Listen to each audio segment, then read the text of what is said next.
There's something you remember. Crystal clear, vivid, detailed. You can picture it exactly.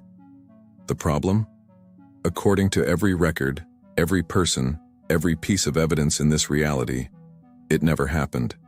And I'm not talking about misremembering a minor detail. I'm talking about remembering something significant, an event, a conversation, a fact about the world that is completely absent from this timeline. And the more certain you are that you remember it, the more proof you have that you didn't originate here.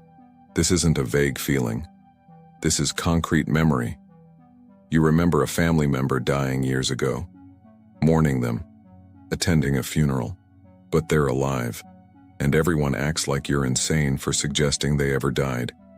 You remember living in a different city as a child. You can describe the house, the neighborhood, the school, but records show you never lived there. Your parents have no memory of it. Photos don't exist, it's been erased, except from your mind. Or maybe it's a historical event. You remember it happening one way, specific details, specific outcomes. You're certain, but when you look it up, everything says it happened differently.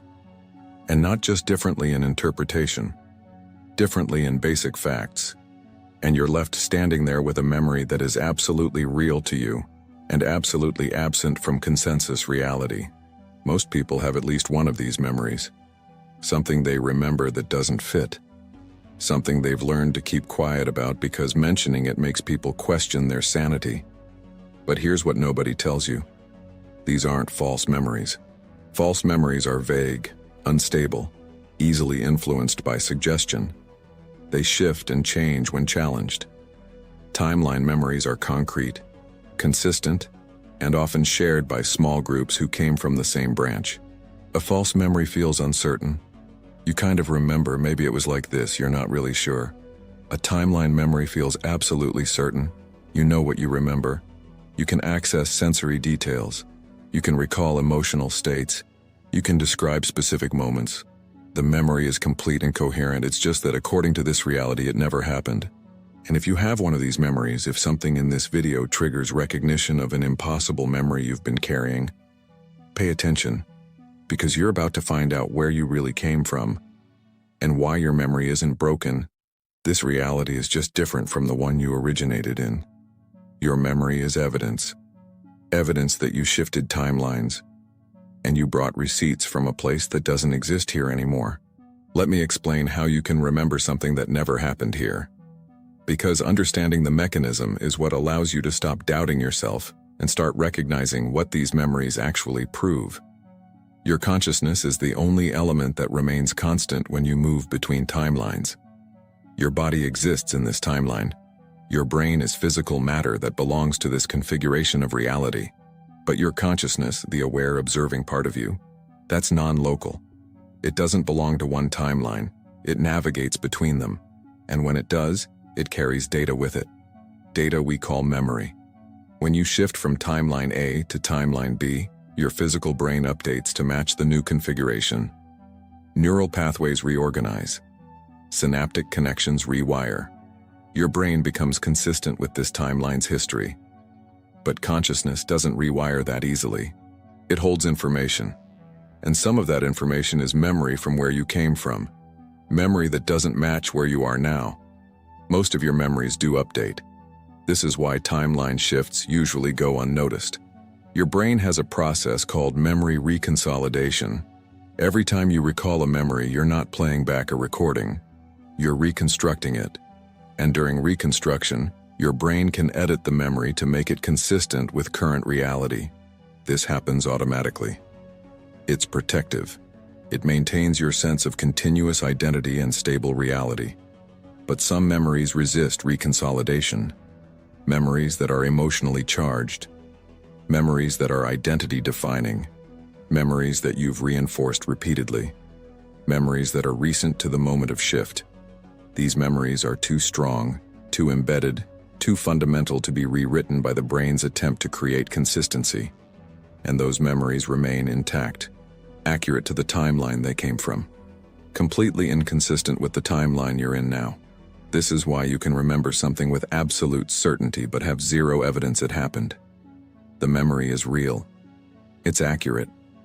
It just didn't happen here. It happened in the timeline you shifted from, and your consciousness brought it with you, like luggage from a trip nobody else took.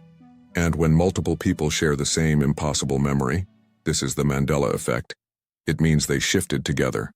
A group consciousness moving from one branch to another, all carrying the same data from the previous configuration.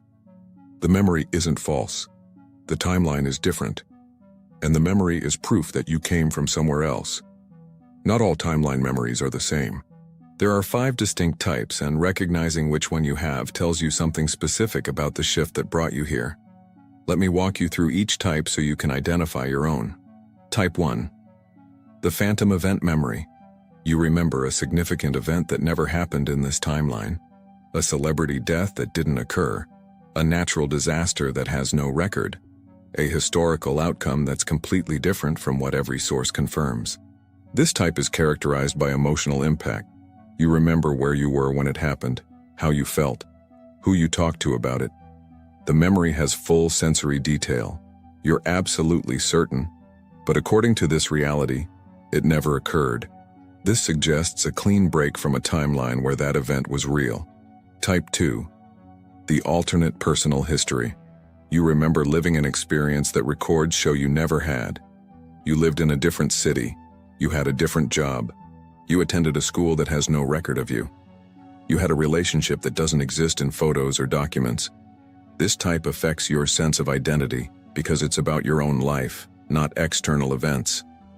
You have detailed memories spanning months or years. You can describe daily life during that period, but there's no evidence it happened here. This suggests you merged from a timeline where your life path was different.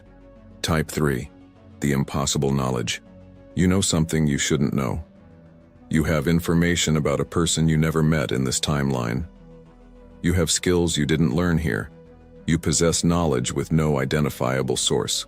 This isn't about remembering events. It's about knowing things that don't have explanation in your current history. This type suggests consciousness transfer where information came through, but the experiences that created that information didn't. Type 4. The shared divergence. A small group, family members, close friends, shares a memory that the rest of the world doesn't have. All of you remember an event, a conversation, an experience. You can validate details with each other, but it doesn't exist in any official record, and nobody outside your group has any memory of it. This is evidence of group shifting. You moved together from a branch where that shared experience was real. Type 5. The childhood timeline. You have vivid memories from early childhood that your parents completely deny. Not childhood fantasies or imagination, specific events, places, people, experiences. You can describe details you shouldn't know. The memories feel more real than most of your other childhood memories. But your family has no recollection, or they remember it completely differently. This type is common because childhood memories form before heavy social conditioning, and young consciousness is more fluid between timelines. Close your eyes for a moment. Think of a memory that has always felt off. A memory that when you mention it, people look confused or deny it completely. A memory with no supporting evidence but absolute internal certainty. That's your timeline memory. And it's not false. It's evidence of where you came from. So if you shifted timelines, if you came from a different configuration of reality, why didn't you notice? Why do most people go their entire lives carrying timeline memories without recognizing what they actually are? Because your brain is actively working against your awareness. Not maliciously, protectively. Your brain's primary job isn't to show you truth, it's to keep you functional. And the truth that you've moved between different versions of reality, that your memories don't match consensus history, that nothing is actually stable or fixed, that truth would break most people's ability to navigate daily life. So your brain hides it. It smooths it over. It creates the illusion of continuity even when continuity doesn't exist. Every time you recall a memory, you're not accessing a perfect recording. You're reconstructing it from fragments. And during that reconstruction, your brain has the opportunity to edit, to adjust details, to make the memory more consistent with current reality. This is called memory reconsolidation, and it happens automatically every time you remember something. Most of your timeline memories get gradually rewritten through this process without you even noticing. The memory shifts slightly each time you access it, until eventually it matches this timeline's history. But some memories resist.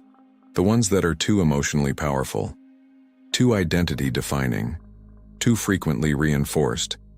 These memories remain intact despite your brain's attempts to rewrite them, and those are the ones that create cognitive dissonance.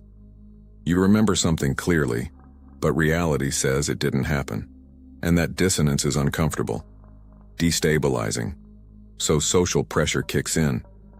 You mention the memory to someone. They have no recollection. You mention it to another person. They look at you like you're confused. You check records. Nothing supports your memory. 10 people tell you you're wrong. 0 evidence says you're right. And the pressure to doubt yourself becomes overwhelming. So you do what most people do. You rationalize. You convince yourself it must be a false memory. You bury it. You stop talking about it. You learn not to trust your own recall. But doubt doesn't erase the memory. It just suppresses it. The memory is still there, filed away under things I don't talk about because people think I'm crazy. And it stays suppressed until something breaks the suppression. Until you find another person with the same impossible memory. Until you discover communities of people discussing the Mandela Effect. Until someone validates what you've been carrying alone. That validation is powerful because it breaks the consensus reality override. You're not alone anymore. You're not the only one who remembers. And suddenly the memory stops being something you doubt and becomes something you investigate. Evidence instead of error. Proof instead of malfunction. Your memory didn't fail. Your reality shifted.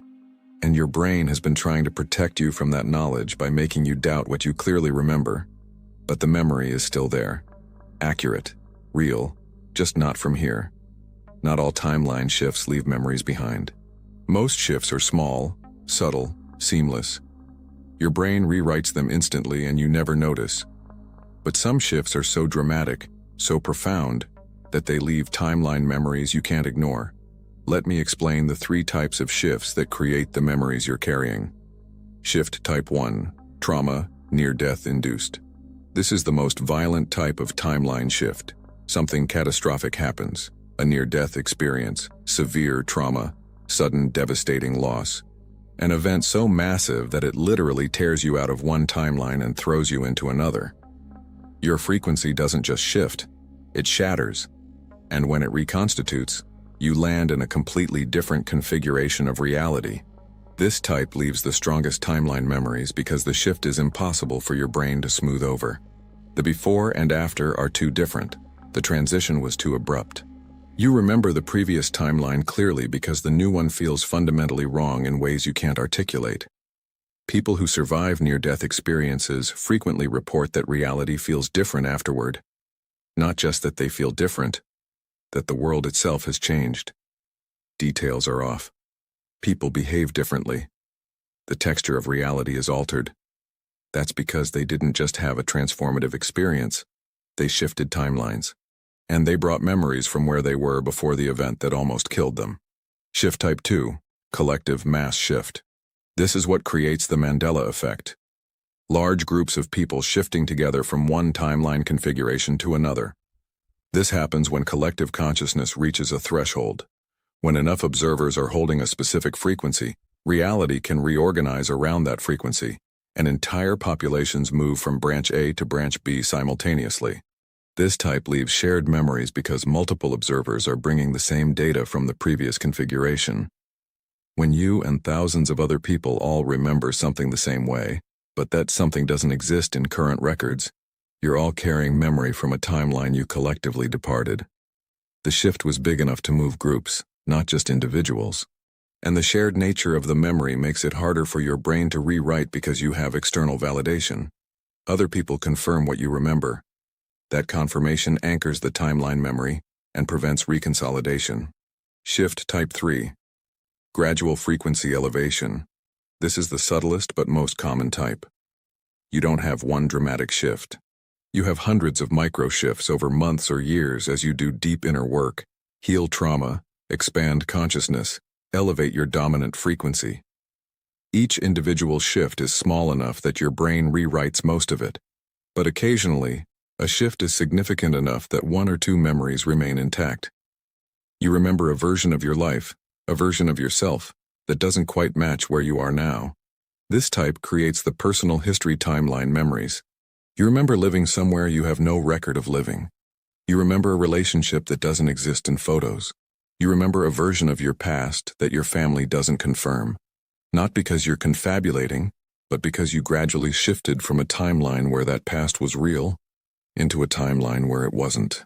The shifts were slow enough that most memories updated, but a few critical ones, usually the emotionally significant ones, remained as artifacts from previous configurations. And here's what determines whether a shift leaves timeline memories: the speed of the shift and the emotional intensity surrounding it. Fast shifts leave more memories because your brain doesn't have time to reconsolidate. Emotionally charged shifts leave more memories because emotion creates stronger neural encoding that resists rewriting. And shifts that affect your core identity leave more memories because identity-defining experiences are protected from reconsolidation by your brain's need to maintain a coherent sense of self. So if you have timeline memories, they're not random. They mark moments when you shifted timelines under conditions that made the memory too strong to erase. Trauma that ripped you between realities. Collective movements that you participated in with thousands of others. Or gradual elevation that occasionally created jumps big enough to leave evidence behind. The memory isn't a glitch. It's a marker. Proof of transition. Evidence that you came from somewhere else and you remember the journey even though this reality has no record of it. If you recognized yourself in any of this, if you have memories that don't match this timeline, if you've been carrying impossible knowledge or phantom experiences that everyone tells you never happened, I need you to hear this clearly. You're not losing your mind. You're not experiencing false memories. You're not broken or confused or unreliable. You're remembering accurately. You're just remembering a timeline that isn't this one. And that memory is evidence that you didn't originate here.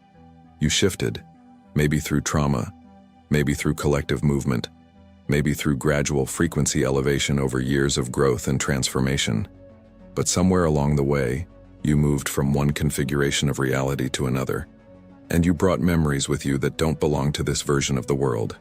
And those memories have been making you feel crazy because nobody else confirms them, no records support them, and consensus reality denies them completely. But consensus reality isn't ultimate reality. Consensus reality is just the most common configuration that the majority of observers have collapsed into. And you carrying memories from outside that consensus is proof that you've navigated between configurations. You've experienced something most people don't even know is possible. You've moved between timelines, and your impossible memories are the receipts. And here's why this matters. Here's why recognizing your timeline memories changes everything. Because once you stop doubting them, once you accept that they're real memories from a real place that just isn't here anymore, you unlock something profound. You realize that if you shifted once, you can shift again. If you moved from there to here unconsciously, you can learn to move consciously. If reality is fluid enough that you've already navigated between versions of it, then you're not stuck. You're not trapped. You're not locked into this configuration forever. The timeline memory proves that reality is responsive, that consciousness moves, that you're not a fixed entity in a fixed world. You're a navigator, and you've been navigating your entire life without knowing it, but now you know. And knowledge changes capability. Awareness creates agency. You're not just discovering that you shifted in the past, you're discovering that you can shift in the future, deliberately, consciously, toward timelines that match what you actually want, instead of randomly bouncing between configurations based on unconscious frequency. And you're not alone in this. Every person who has timeline memories, every person who resonates with the Mandela Effect, every person who remembers things that never happened, they're all navigators too. They all shifted. They all carry evidence. And together you're proof that reality is far more fluid than mainstream science admits.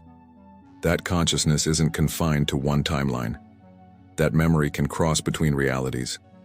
That you're not from here, and that's not a problem. It's power. If you want to go deeper into how consciousness navigates realities, how to work with timeline shifting deliberately instead of accidentally, how to recognize when shifts are happening and move toward configurations you actually choose, everything is in Awaken Your Quantum Power. Link in the pinned comment. It's a complete framework for people who've realized they're not stuck in one timeline and want to understand how to navigate consciously. It won't give you the timeline memories, you already have those. It'll teach you what to do with them. But whether you explore that or not, you now have something critical. You have validation. Your memories aren't false. Your reality shifted. And you remember where you came from even though you're not there anymore. That memory isn't a burden. It's evidence. Evidence that you're capable of something most people don't believe is possible. You've already done it. You've already shifted. The only question now is whether you'll keep doing it unconsciously or whether you'll learn to navigate deliberately. You're not from this timeline. And that's not a tragedy. It's a gift, because it means you're not bound to this timeline. You're not locked in. You're fluid. You're quantum. You're consciousness experiencing reality, not reality experiencing consciousness. And once you know that, once you feel that, once you accept the evidence of your own impossible memories, everything changes. You didn't misremember. You remember correctly. This timeline is just different from the one where those memories were made. And carrying those memories makes you a witness. Proof that timelines exist. Proof that shifting happens. Proof that consciousness transcends any single configuration of reality. Your memory is evidence. And you are the evidence. Welcome home, not to this timeline, to the truth of what you actually are. A navigator. And you've been navigating all along. Here's what most people don't realize. You probably have more timeline memories than you think. You've just learned to categorize them as something else. Dreams that feel too real. Déjà vu that's too specific. Knowledge you can't source. Nostalgia for places you've never been. These aren't random psychological quirks. They're fragments. Pieces of timeline memories that didn't fully survive the reconsolidation process, but left traces behind. Think about your dreams for a moment. Not all of them. Most dreams are just your brain processing the day's information. And if something inside you recognized this, not just understood it, but remembered it, then maybe this isn't your first time hearing it. Maybe you've been here before, in another version of reality, another timeline where you already made a different choice. So before this moment fades, ask yourself, what if this is your second chance? What if this feeling isn't curiosity, but a signal? Because the truth is, not everyone will understand this message. But if you do, then you were never meant to. You weren't sent here to fit in with this timeline. You were sent here to change it.